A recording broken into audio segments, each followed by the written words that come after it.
This is a dual-core architecture that includes an ARM9 processor and a TI DSP on a single device. And this is connected up to a Xilinx Spartan-6 FPGA, and this includes 58 DSP48 slices and 45K of programmable logic. So setting up this platform is very easy. It's a simple process. Connect the power cable up here, and then you need to connect the FPGA programming cable here. And then the third cable is a USB cable that's used to program the OMAP device, and that gets connected here. Now shown here, the board has already been configured and it's ready for us to begin development.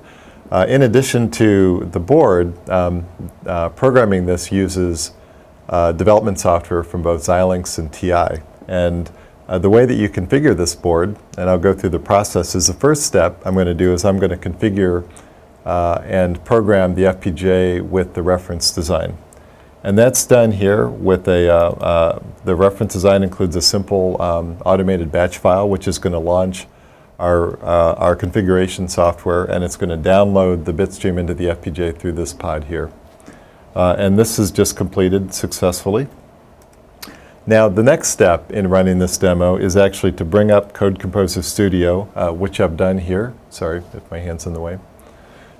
So here I have Code Composer Studio up, and I'm going to execute a command called debug active project, which will actually rebuild the reference design software, and it will program it into the DSP on the ARM processor, and this is going on right now. And then once the design's loaded, I'm going to go ahead and execute the software through the debug cable using the run command.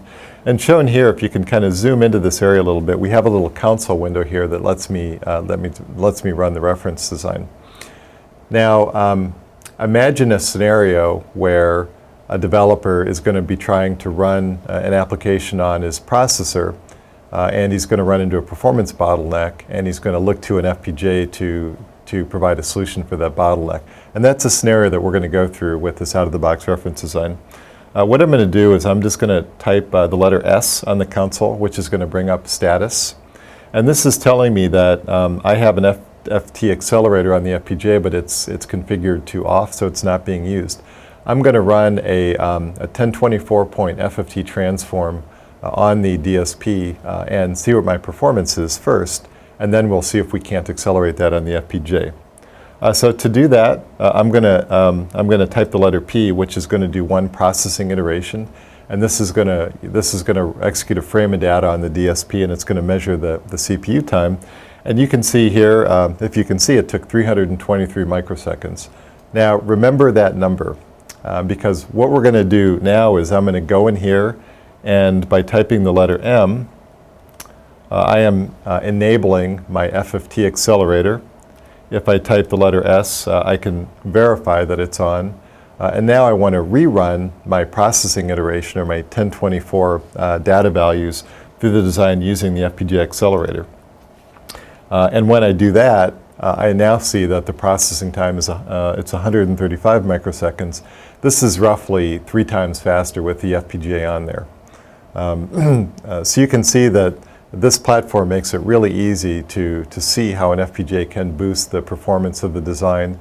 The FPGA on this board can be used for other things as well, such as peripheral expansion.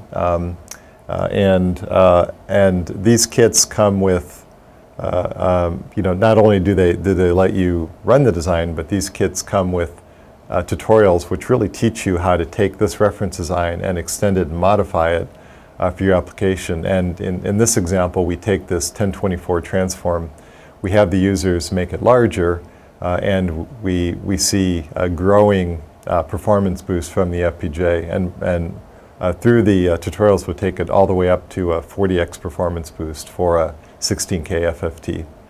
You can go to xilinx.com/DSP, and you can read all about the technical details of this kit from there. Thanks.